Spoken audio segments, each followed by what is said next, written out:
Es un crimen que está a un simple clic de ratón de distancia. Un crimen que puede colarse en la casa de cualquiera, engañar a cualquier niño. En el patio de juegos más grande del mundo, en que se ha convertido Internet, los depredadores pueden merodear por cualquier esquina, intercambiando fotografías de sus víctimas y buscando nuevas presas. Las personas como yo buscamos esa pequeña rendija por la que poder colarnos. Lo único que se necesita es una simple palabra, un pequeño clic de ratón, y estoy en tu puerta.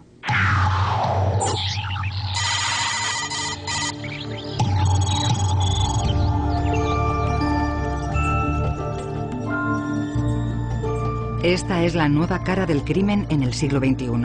Nadie sabe cuántas imágenes de niños que han sido víctimas de abusos sexuales han inundado Internet, pero la policía estima que podría haber hasta 20 millones de páginas web con fotografías y vídeos obscenos, decenas de miles de niños.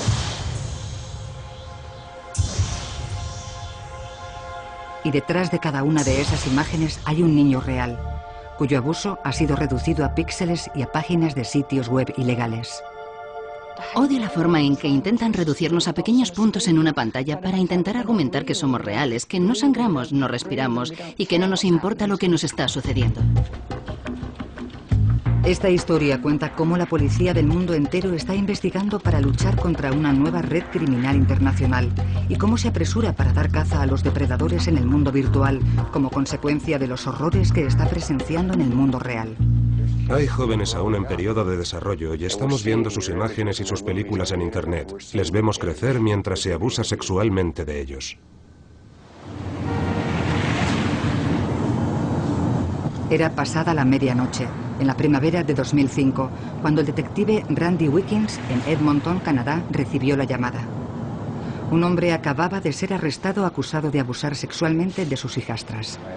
Tengo entendido que tiene usted información de la que quería hablar conmigo. Durante las semanas siguientes y meses después, el agente de policía pasó largas horas con el depredador, quien empezó a revelar una red secreta de pedófilos online. Se pueden obtener fotografías de pornografía dura infantil y también se pueden obtener filmaciones en directo.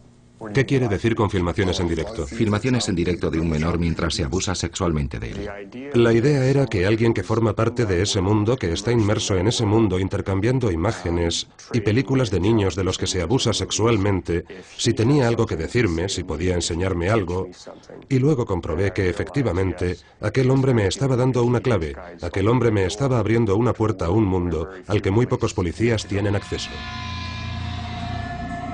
No hubo pactos. El hombre, al que llamaremos Frank, fue condenado a 14 años de cárcel, pero él afirma que la culpa y los remordimientos le empujaron a cooperar con la policía. Estaba deprimido. Estaba furioso. Miro atrás y cuando veo de cuántas víctimas he abusado, empiezo a pensar en cómo puedo hacer las cosas de una forma diferente esta vez. ¿Qué puedo hacer ahora para ayudar a esos niños? Empezó facilitando al detective Wickens los nombres de algunos de sus colegas más allegados en la red. Wickens se puso en contacto con uno de ellos. En pocos minutos, en su cámara web, aparecieron algunas imágenes perturbadoras. Pese a tratarse de un policía que creía haberlo visto todo, el shock le revolvió el estómago. Una violación de un menor retransmitida en directo por una cámara. Recuerdo cómo me palpitaba el corazón. No era una película que había sacado de un ordenador, no era una fotografía que estaba contemplando, eran imágenes en directo. Era algo muy grave. No se trataba de una invención. Era un pedófilo hablando a otro pedófilo de abusar sexualmente de menores y llevándolo a cabo realmente. Y me dije, no puedo ver esto. Esto hay que pararlo. Wickens apagó la transmisión, pero no antes de localizar la dirección IP del hombre. Una especie de firma digital que tiene cada ordenador y que permanece alojada en la red.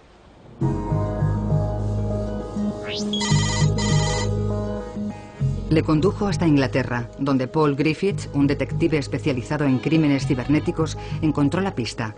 En 24 horas la niña fue rescatada y su padrastro detenido. Una inusual y rápida victoria en la frontera de la alta tecnología. Una niña de 13 años que inmediatamente revela lo que ha ocurrido y el agresor levanta las manos de inmediato y dice: sí, sé por qué han venido aquí.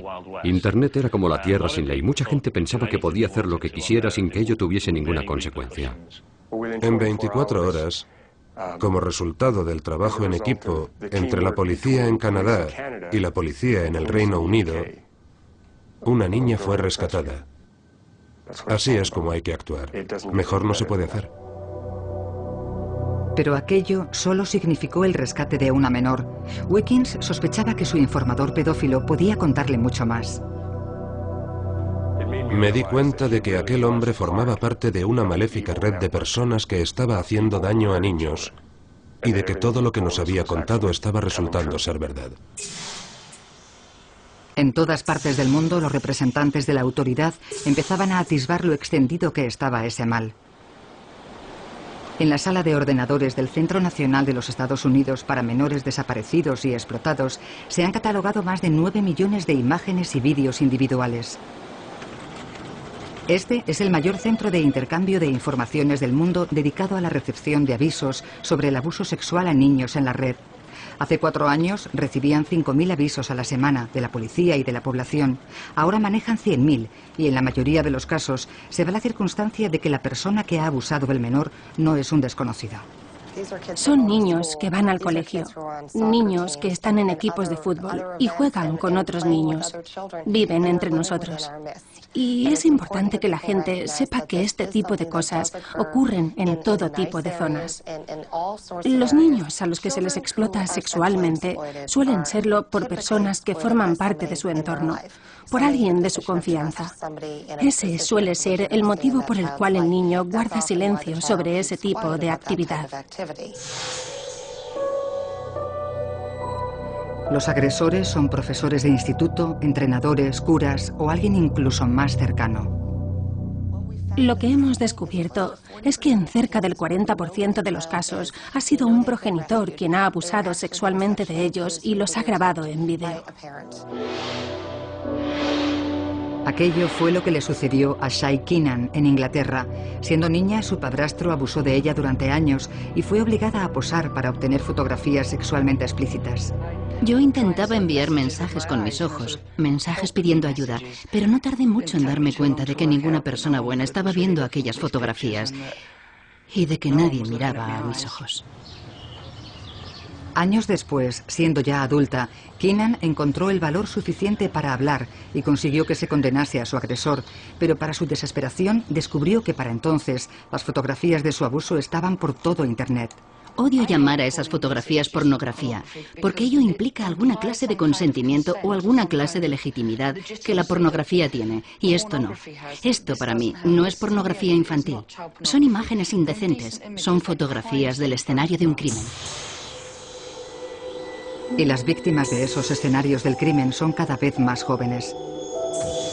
El mito sobre la pornografía infantil es que las víctimas son lolitas adolescentes, precoces jovencitas que casi podrían pasar por adultas. En realidad, el 39% de las víctimas identificadas por el Centro Nacional de los Estados Unidos tiene menos de 5 años. El 19% tiene menos de 3. Los individuos que explotan sexualmente a menores buscan niños a quienes consideran vulnerables, niños que no ofrecerán resistencia y niños que creen que guardarán silencio independientemente de lo que se les haga. Un abuelo que fue detenido por abusar sexualmente de su nieta de 18 meses, una de las razones que argumentaba era que la había seleccionado porque no sabía hablar y no podría contárselo a nadie. Víctimas silenciosas inundando Internet.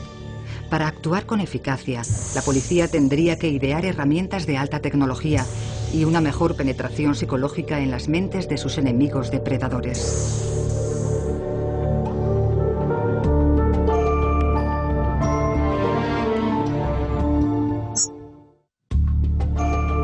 Vamos a ver cuántas víctimas tenemos. Cuando surgió la primera ola de abusos sexuales infantiles en Internet, la policía se sintió abrumada por la avalancha de pruebas de crímenes que no podía resolver. El sargento detective Paul Gillespie dirigía la unidad de crímenes sexuales en la ciudad más grande de Canadá, Toronto. Básicamente Internet nos estalló encima, nos pilló desprevenidos, nos tambaleamos, cometimos todos los errores posibles y más. Y mientras tanto contemplábamos a los agresores pasar 23 horas al día en Internet, ocultando su identidad y se reían de nosotros. Por ello, en 2003, Paul Gillespie hizo algo que muchos usuarios de ordenadores frustrados solo soñaban. Escribió un furioso email a Bill Gates, el presidente de Microsoft, pidiéndole ayuda. Así que terminé el email, di a enviar y me sentí mejor. Y pensé que nunca volvería a oír hablar del asunto. Pero Gates no solo leyó el email, facilitó un equipo de programadores de Microsoft que se puso a trabajar junto a la policía para obtener las herramientas que necesitaban. Creo que sería fantástico que pudiésemos identificar emails, nombres de usuario, páginas web y ese tipo de cosas. Varios años y varios millones de dólares después, el resultado final fue CTS, Sistema de Búsqueda de Explotación Infantil. Un programa de software que coloca las fichas policiales de crímenes en Internet de un país en una sola base de datos, permitiendo a la policía obtener pistas que de otra forma se les habrían escapado. Un código postal aquí, un alias de email allá, cualquier cosa para poder realizar conexiones en el turbio mundo de los depredadores. Sí, aquí tenemos al agresor. CTS opera ahora en más de 30 ciudades en Canadá y en media docena de países. Y los malos funcionan muy bien. Tienen una red, comparten ideas, transfieren imágenes y lo hacen anónimamente, utilizan los poderes de Internet. Y nosotros no tenemos por qué reinventar ese sistema, porque no hacemos lo mismo que hacen ellos, pero esta vez lo haremos los buenos.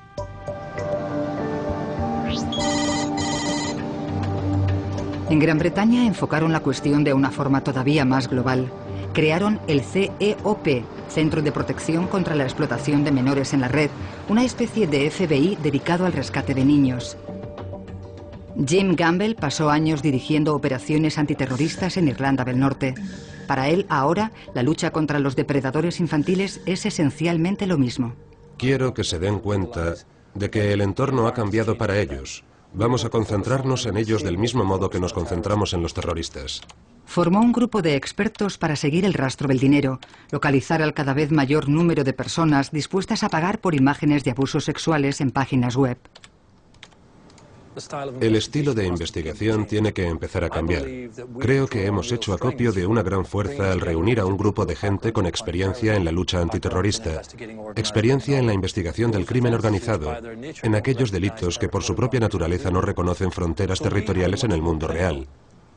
Nuestro enfoque es mucho más clínico, mucho más concentrado en la capitalización de algunas técnicas utilizadas en una investigación antiterrorista, siguiendo la pista al individuo.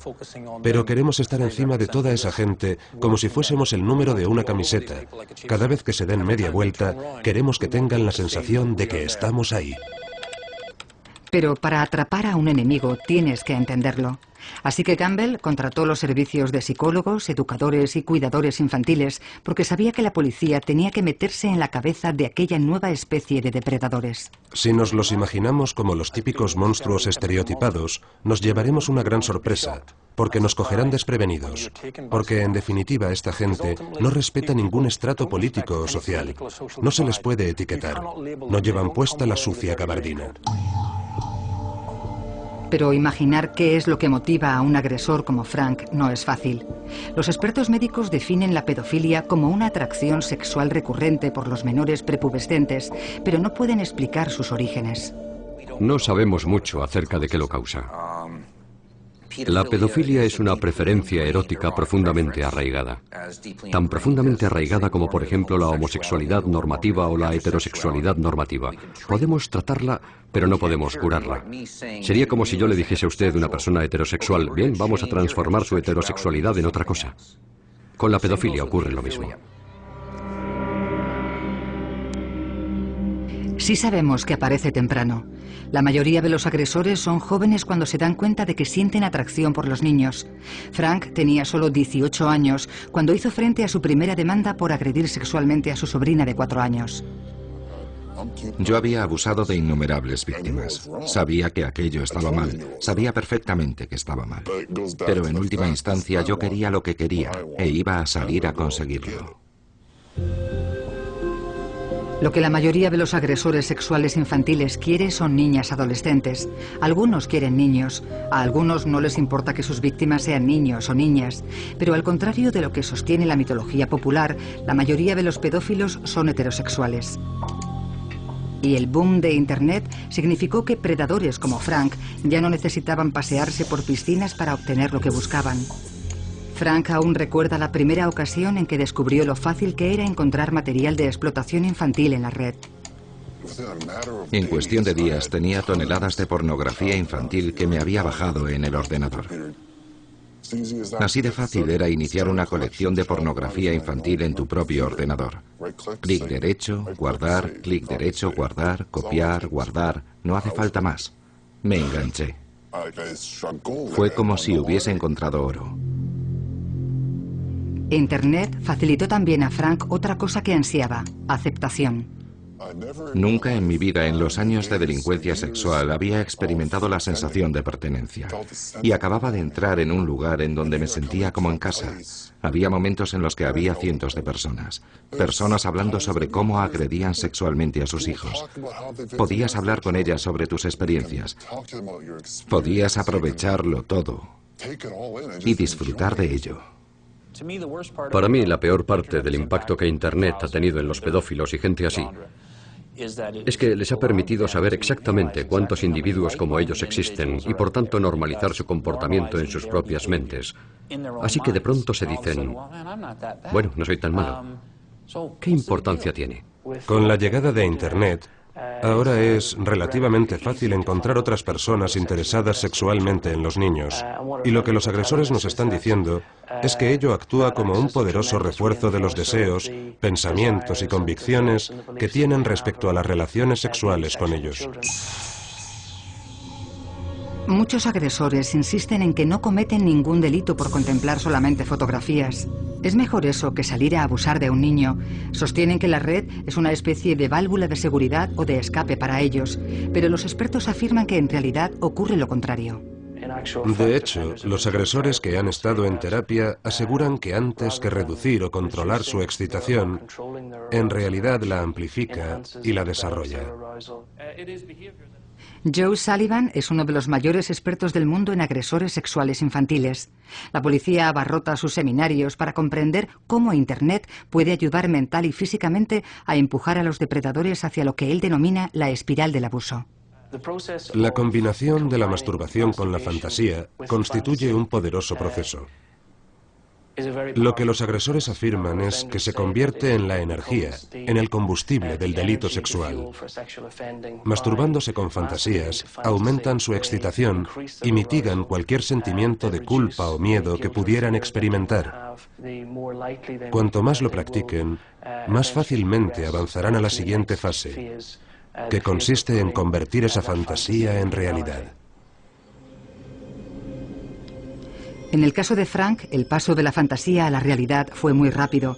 Con 20 y tantos años, Frank se había casado con una mujer con 2 hijas. Había intentado controlar sus impulsos, pero afirma que sus oscuros hábitos en la red le empujaron hacia el límite. Una fotografía es solo el primer paso. La fotografía es el primer paso porque cuando empiezas a mirar esas fotografías, las guardas todas y vas acumulando cada vez más. Y yo sabía que una vez había empezado a mirar pornografía infantil, era solo cuestión de tiempo. Podía ser la próxima hora o el día siguiente cuando empezase a abusar sexualmente de mis hijastras. Frank no está solo. Independientemente de la influencia directa que Internet pueda ejercer sobre diferentes individuos, estamos descubriendo que un alarmante número de los llamados coleccionistas de fotografías son también agresores sexuales. Este estudio, realizado por psicólogos con la Oficina Americana de Prisiones, contempló hombres condenados exclusivamente por la simple posesión de fotografías de abusos sexuales a niños. Pero el 85% de ellos admitió posteriormente que habían cometido delitos de tocamientos a menores. Si alguien le dice, he estado viendo pornografía infantil para desahogarme, y evitar agredir sexualmente a mis propios hijos o a los hijos de mis vecinos, le estará mintiendo descaradamente. Si miras fotografías de niños desnudos en Internet y todo eso, es lo mismo que decir que vas a agredir sexualmente a un niño. Te conducirá hasta aquí, la cárcel. Se lo garantizo. Míreme, empecé con una fotografía y voy a terminar cumpliendo una condena de 14 años. Pero tal vez Frank podría impedir que algunos depredadores agrediesen a más niños, llevando a la policía a las escondidas y aterradoras salas de chat clandestinas de Internet.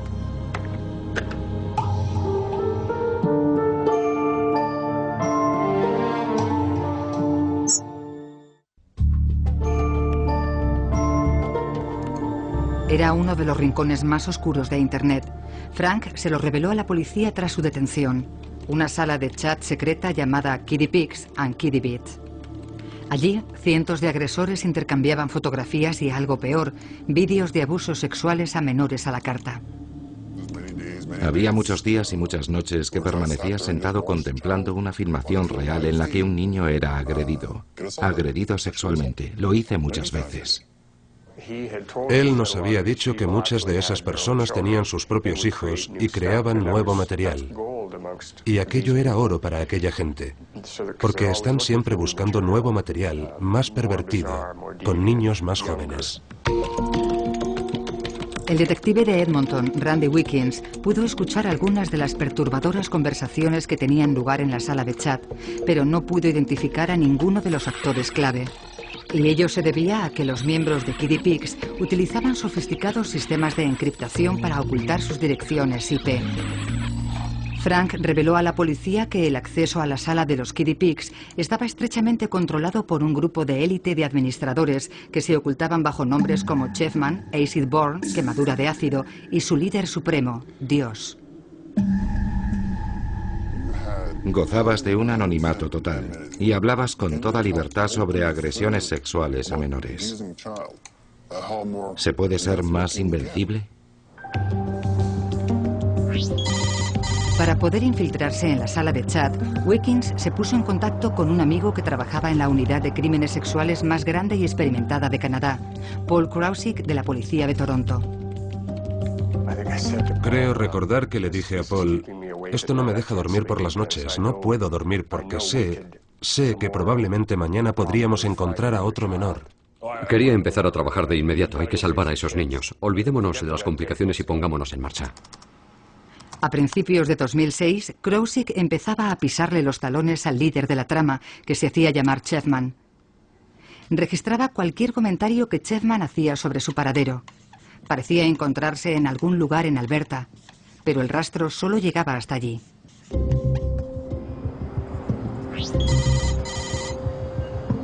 Otra pista conducía hasta los Estados Unidos. El administrador, que se hacía llamar Quemadura de Ácido, había dado en su sala de chat suficientes indicaciones que apuntaban que se encontraba en Chicago. El Servicio de Inmigración y Control de Aduanas del Departamento de Seguridad Nacional se unió a la cacería. ¿Qué edades estimáis que tienen? El jefe de la unidad, Ron Wolflick, sentía preocupación por lo poco que sabían de quemadura de ácido.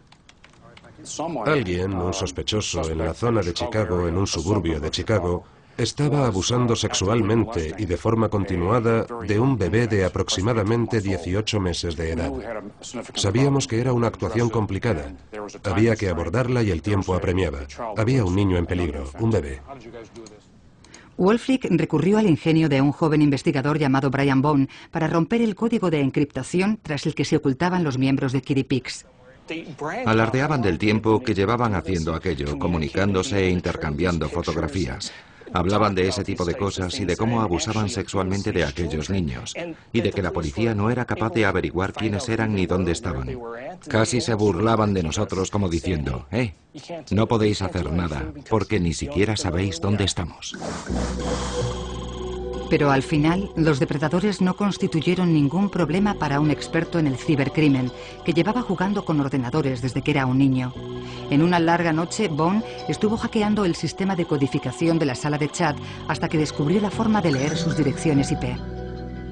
Al romper el código, el caso quedaba completamente al descubierto y podíamos identificar a quienes sabíamos estaban abusando sexualmente de aquellos niños. Ahora teníamos la gran oportunidad de ir a por ellos y detenerlos. Curiosamente, cuando la policía siguió el primer rastro sobre el paradero de Chefman, este condujo hasta la ciudad donde el caso había comenzado, Edmonton. Justo antes del amanecer, la policía localizó la casa de Chefman. Podían ver a su objetivo sentado delante del ordenador. La policía tenía una estrategia arriesgada. No querían detener simplemente a Chefman. Querían asumir su identidad para poder infiltrarse en el grupo como administrador principal del sitio web. Si lográbamos obtener esa información del ordenador de Chefman, eso nos abriría de par en par las puertas de la investigación, proporcionándonos no solo acceso a otros depredadores y a otros pederastas, sino brindándonos la posibilidad de rescatar a otros niños. Krosigk y Wickens permanecían apiñados en una furgoneta de vigilancia frente a la casa del objetivo, mientras en Toronto un agente monitorizaba a tiempo real las conversaciones en la sala de chat. El agente de Toronto pronto transmitió al equipo de vigilancia lo que Chefman acababa de teclear en su pantalla. Ahora vuelvo, voy a tomarme un café. Era la señal que estaban esperando, los escasos y valiosos minutos en los que Chefman se encontraba lejos de su pantalla.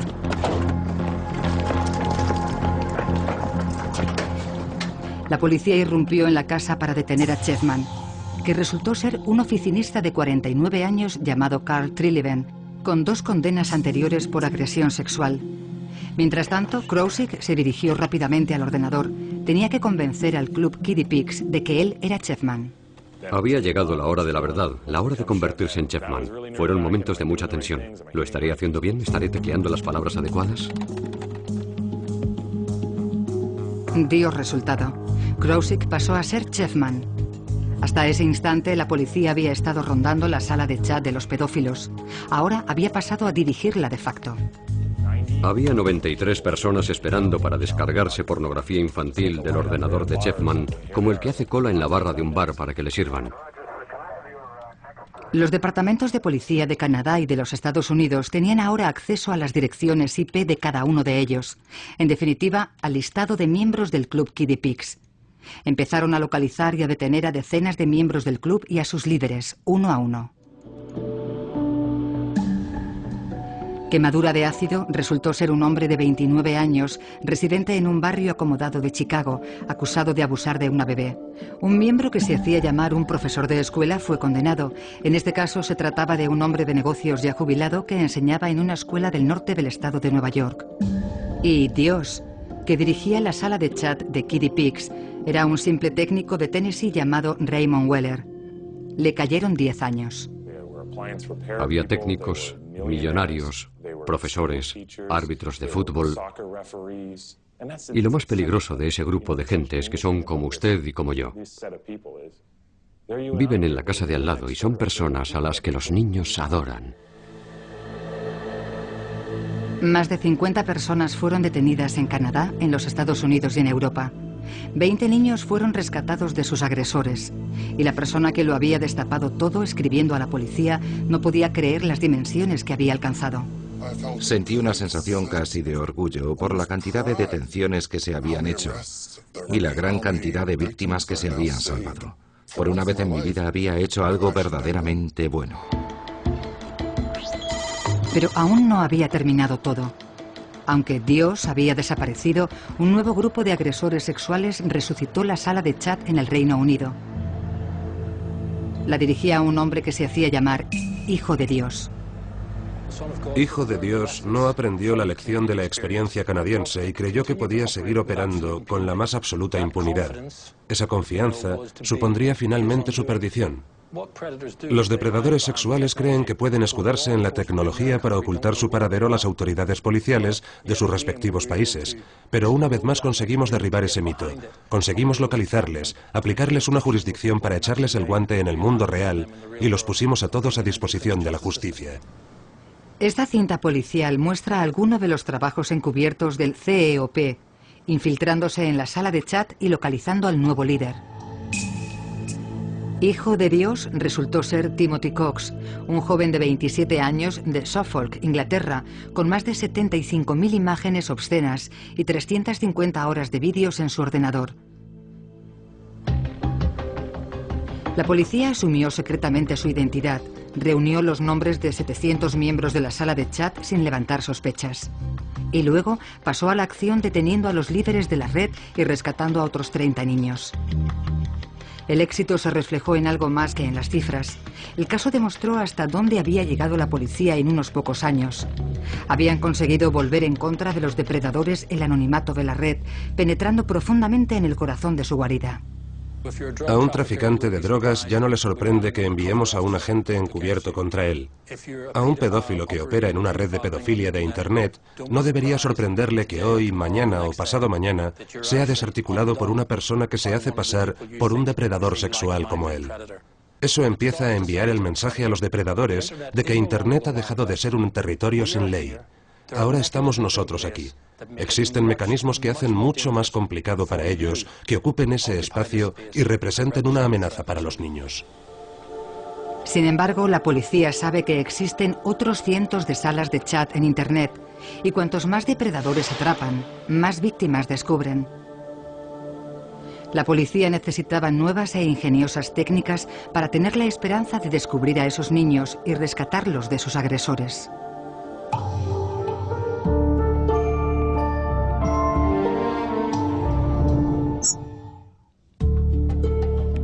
Cuando la policía detiene a sospechosos con imágenes de abusos a menores, no representa el fin de la caza, tan solo el principio, porque en los ordenadores inutilizados hay miles de fotografías de niños.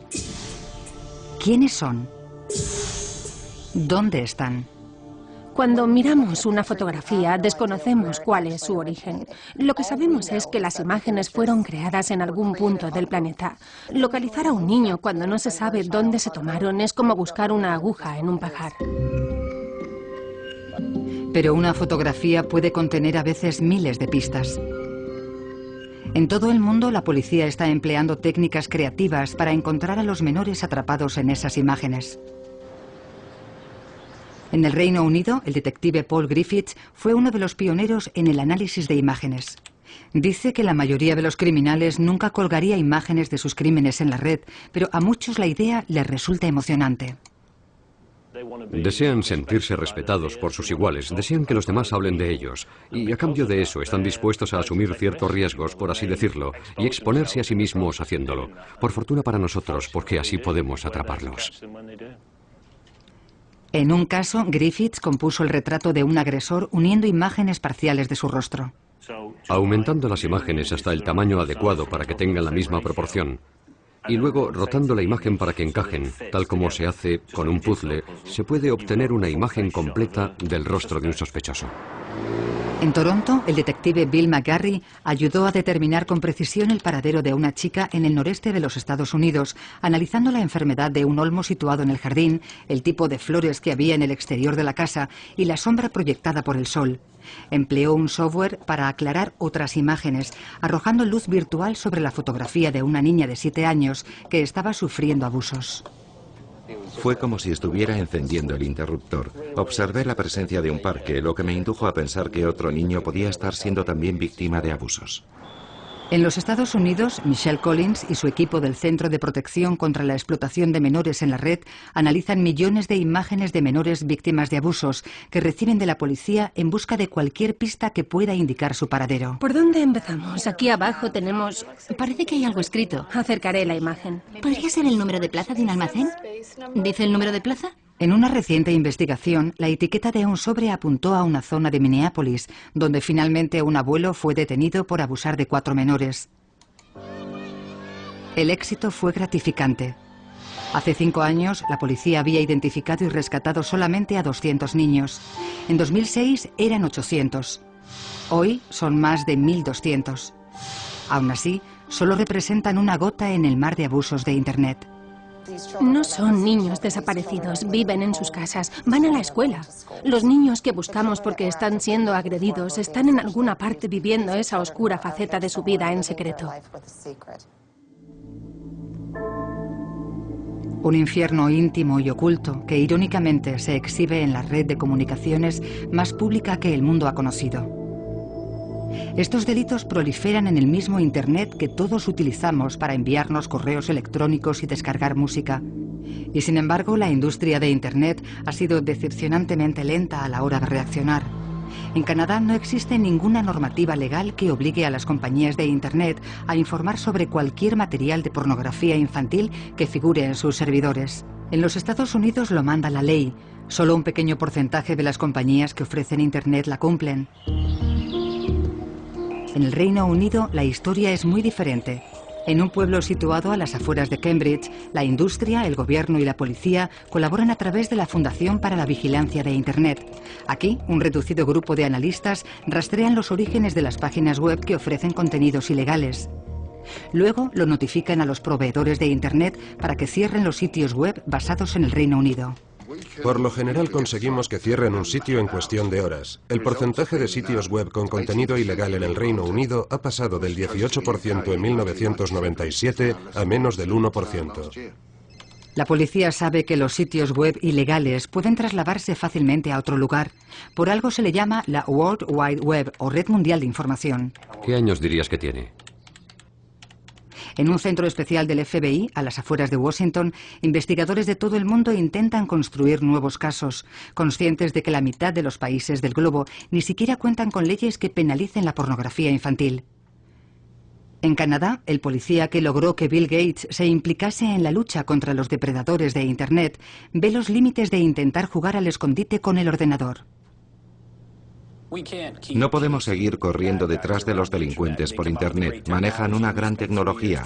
Cuando estamos a medio camino, ellos ya se encuentran 2 pasos por delante de nosotros. La policía empezó a darse cuenta de que la solución se encontraba en otra parte. Era necesario proporcionar las herramientas necesarias a toda una generación de jóvenes internautas. Es de vital importancia que escuchemos a los niños porque son los que ocupan Internet, los que viven en él todos los días. Entramos en ese mundo como turistas, no sabemos dónde estamos ni lo que estamos haciendo. Son nativos, se pasan allí todo el tiempo, ellos entienden Internet. Pero los chicos mayores iban a tener que aprender a entender muchas más cosas en un mundo cada vez más plagado de chats y redes sociales de Internet. Una red en la que acechaban nuevos peligros.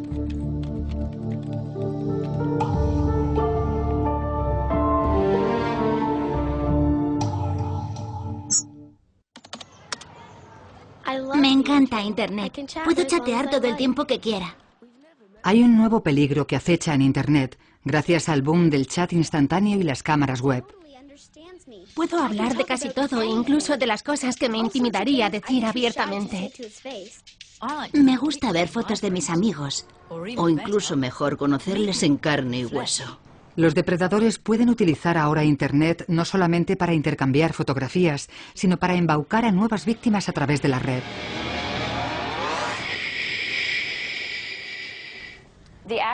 El acceso a los niños que tienen los depredadores ha cambiado significativamente. Antes podían asomarse a un patio de recreo y convertirlo en su objetivo. Ahora, gracias a Internet, estamos abriendo una ventana desde nuestras casas al mundo, a través de la cual los depredadores pueden mirar. La agente especial Emily Butcher es uno de los centenares de agentes del FBI encargados de cazar a estos depredadores. Pero están vislumbrando una nueva e inquietante amenaza.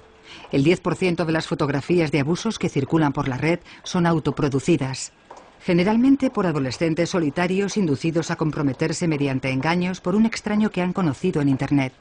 Si el hecho de ser un adolescente, con la curiosidad sexual que eso conlleva, lo combinamos con la existencia en la red de personas con esa desviación, y a ese cóctel le añadimos la accesibilidad de las nuevas tecnologías, el resultado es que cada vez más chicas están autoproduciendo imágenes pornográficas y compartiéndolas a través de Internet.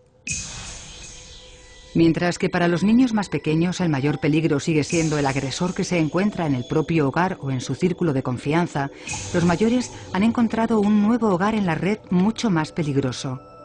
El 60% de ellos dispone ahora de páginas web personales en sitios como MySpace o Facebook, donde muchos de ellos comparten información privada, como su nombre verdadero, su número de teléfono y a veces mucho más. Les gusta rozar los límites, les gusta experimentar cosas nuevas, hacer cosas por medio del ordenador y de Internet que no harían en el mundo real. Hannah Vickers codirige un programa educativo del CEOP. Nos muestra una típica sala de chat adolescente donde las chicas coquetean con hombres adultos. Aquí hay otra frase explícita que nos muestra lo inapropiado que puede llegar a ser el lenguaje en estos sitios web. ¿Alguna chica quiere ver a un tipo corriéndose en cámara? Es evidente que las chicas no entienden los riesgos que entrañan este lenguaje y este comportamiento. Que levante la mano la que usa Internet a diario. El CEOP ha lanzado uno de los proyectos de seguridad en Internet más ambiciosos del mundo. El objetivo es llegar a 1 millón de jóvenes en un año, no para sermonearles, sino para transmitirles un mensaje muy sencillo. Tenéis que dominar la situación y decidir por vosotros mismos lo que hacéis en la red. Creí que le conocía. Creí que sabía quién era. No quería decepcionarle. No podía escapar.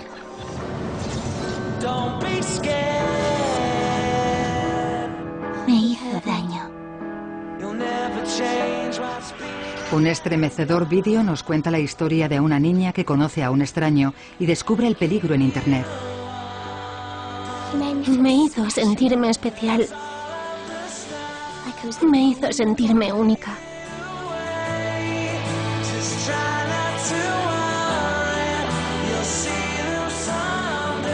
La única persona con la que deseaba estar. La única persona con la que deseaba hablar. La única persona a la que deseaba ver. Quítate el sujetador para mí. Ya sabéis, verme de verdad. Pero la lección tiene un final esperanzador. El vídeo muestra cómo los adolescentes pueden utilizar una especie de botón de alarma ideado por el CEOP para denunciar el abuso sexual y recibir ayuda.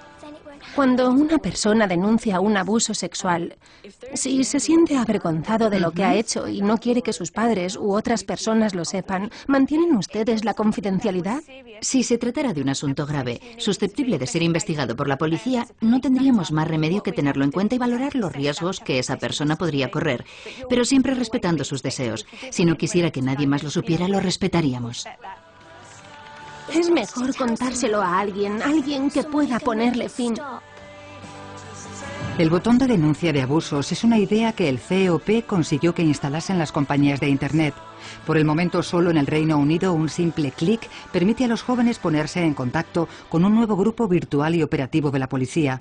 La denuncia de una joven condujo a la detención de un hombre que ya había agredido a 2 chicas a las que había conocido a través de Internet y en cuyo poder figuraba una lista de muchos más objetivos potenciales. El largo brazo de la ley se vuelve cada vez más largo. El factor de disuasión está ahí porque ha demostrado su eficacia. En este caso, una joven hizo una denuncia que nos permitió localizar a un depredador que había mantenido ya conversaciones con decenas, veintenas, treintenas y más de niños que se habían convertido en objetivos vulnerables. Nos ayudó, se salvó a sí misma y nos ayudó a rescatar a otros niños. ¿Qué es lo que quiere? Nada, unas cosillas. Y quiere conocerme. Yo no me fiaría. La buena noticia es que a medida que los niños y los policías se van haciendo más expertos en Internet, pueden invertir la situación y volver las tornas contra los depredadores. ¿Por qué no quedamos? Buena idea. Sé dónde vives. Antes de que te des cuenta, estaremos llamando a tu puerta. La policía de todo el mundo está atrapando a los agresores de la web en su propia red de engaño. En los Estados Unidos, como parte del proyecto del FBI Imágenes Inocentes, más de 200 agentes trabajan online de incógnito. Nunca pensé que trabajar de incógnito en la red atrapando depredadores pudiera calificarse de ingeniería espacial, hasta que atrapamos a un ingeniero espacial. Haciéndose pasar por una chica de 13 años en salas de chat de la red, la agente Emily Basher ha atrapado a decenas de depredadores que van buscando adolescentes solitarias. Uno de sus primeros pretendientes era un hombre que trabajaba en un centro de armas navales de Maryland. No dejaba de insistir en celebrar un encuentro cara a cara. El FBI preparó una trampa en un centro comercial de la zona. El hombre estuvo esperando al adolescente, que nunca llegó a aparecer. En su lugar se presentaron unos agentes del FBI para detenerle. Fue condenado a 6 años de cárcel. Dijo directamente que estaba interesado en dejarme embarazada, así que no traería preservativos a nuestra cita. Si no hubiésemos estado al otro lado, se habría tratado de una niña real a la que alguien buscaba explotar sexualmente. Se ha convertido en una batalla sin fin entre los depredadores y la policía. Internet nunca olvida ni perdona. Internet deja huella en todos los que se ven atrapados en la red global del abuso sexual. Shai Keenan se ha convertido en una abierta activista de los derechos de los menores en Inglaterra, donde dirige una página web y un grupo de apoyo a las víctimas, pero sabe que nunca podrá borrar de su memoria el recuerdo de sus fotografías. A veces, estando en la calle, me quedo sentada en el coche mirando a la gente pasar y de repente me asalta el pensamiento. Me pregunto si habrán estado descargando imágenes de mí cuando era una niña. Me pregunto cómo será su cara. Todos saben cómo es mi cara. Me pregunto cómo será la de ellos. Es algo que te persigue siempre. Y sé que nunca tendré la posibilidad de olvidar esas imágenes porque siempre estarán ahí. Siempre habrá alguien dispuesto a descargárselas. Es como un castigo eterno. A Frank, por su parte, aún le queda por cumplir una década de su castigo entre rejas. Pero en muchos sentidos está cumpliendo una sentencia de por vida. No pasa un solo día de mi vida en el que no tenga fantasías, no solo con mis propias hijas, sino con las niñas de las que abusé antes y con las que he visto en Internet. Nunca jamás podré curarme lo que tengo. Lo único que podrá curarlo será mi muerte. Es duro permanecer sentado viendo esas imágenes un día sí y otro también. En cuanto a los agentes de policía que persiguen a los depredadores, también tienen muy pocas formas de escapar de la exposición constante a la brutalidad de unas imágenes que sacuden la mente y hieren el alma. Sí, tienes que llegar a casa y desconectar. Ya. Es lo que uno debe hacer, pero... Crees que puedes olvidarlo, pero te persigue a donde quiera que vayas. El jefe de la brigada de Toronto, Paul Gillespie, se retiró del cuerpo de policía en 2006. En la actualidad enseña a las fuerzas del orden a utilizar el sistema de búsqueda de Microsoft que él mismo ayudó a desarrollar, pero se alegra de haberse librado de la tortura de trabajar con las imágenes de abusos a menores. Un día la tarea se te hace imposible. Ese fue uno de los motivos por los que dejé el trabajo. Una mañana te despiertas y no puedes más. Recuerdo haber mantenido conversaciones con mi esposa en plan, ya es hora.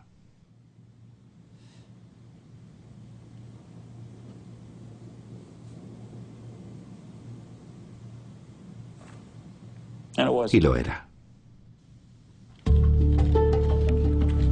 Nuevos efectivos pasan a engrosar las filas.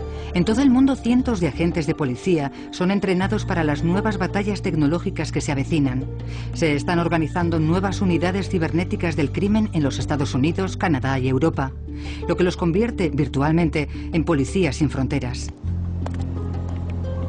El detective de Edmonton, Randy Wickens, trabaja ahora en uno de los equipos integrados que la Real Policía Montada de Canadá ha organizado por todo el país. Le conforta saber que el caso que él destapó sirvió para salvar a decenas de niños y encuentra consuelo en un poema que lleva siempre consigo. Nos presentaremos ante Dios para ser juzgados y Dios nos preguntará, ¿dónde están vuestras heridas? Y nosotros responderemos, no tenemos heridas. Entonces Dios nos preguntará, ¿no había nada por lo que mereciera la pena luchar? Por eso hacemos este trabajo, porque estamos luchando por los niños. Son lo único que cuenta.